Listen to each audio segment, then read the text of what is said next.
morning po sa ating lahat. Yan, marami tayong available na quail eggs. 2 pesos each. Minimum 50 pieces po tayo.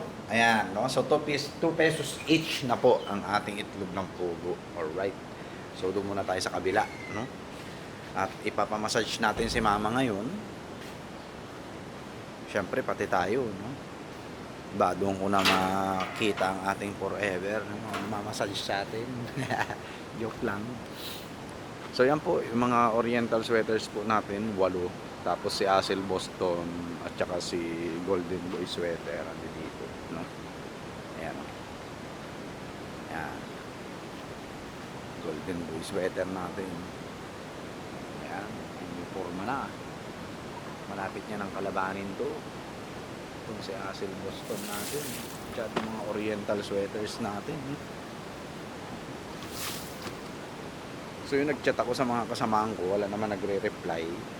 Magdadala sana ako ng pang-merienda nila. Ayaw naman yata nila, ano? Yan. All goods na to mga to. Tanggalin lang natin yung tubig. Baka bumigay. Okay. Yan. Yan, mga oriental sweaters. At ang ating red jungle fowl. Ayan o. Ayan siya. So wild chicken po to. Ayan. Purong-puro to. Ito puro talaga to. Ayan. Marami nagchat sa akin, no? Maganda raw pala siyang i-cross sa mga Texas. Ito pa nasubukan. Maganda po yung pagbabae. Pag lalaki mahihirapan po. Tingnan nyo naman yan. Lalaki niya. Sa hen side siguro. Hen side po, no? Ang pagkocross sa mga domesticated chickens na ganito, no? Ayan ating mga manok. Ayan sila, no? Sama-sama na sila dyan. Mga oriental sweaters natin. Asin Boston White Kelso. Ayan, ayan sila. So marami na kaming nakukuhang itlog ni mama kada araw. 5-6. 5-6 ganyan. So hindi na namin problema ang itlog. At meron na kaming taga-support, no? Ng itlog. So ito mapapakinabangan po natin yan, no? Relax lang po kayo. Okay? Kasi magbe-breed po tayo ng pugo, no? At hinihintay lang natin itong mga to. Ito. Yan. Hinihintay lang po natin lumaki itong mga to, no?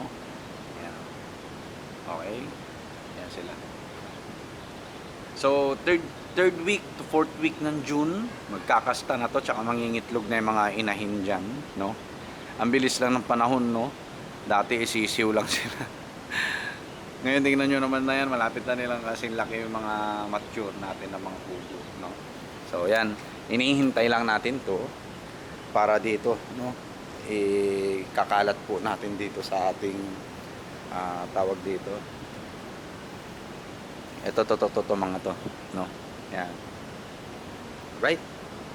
So, kakain kami ng maaga ni mama at magpapamassage, no? Yan, no? Yan ang inihintay lang natin to mga to, no?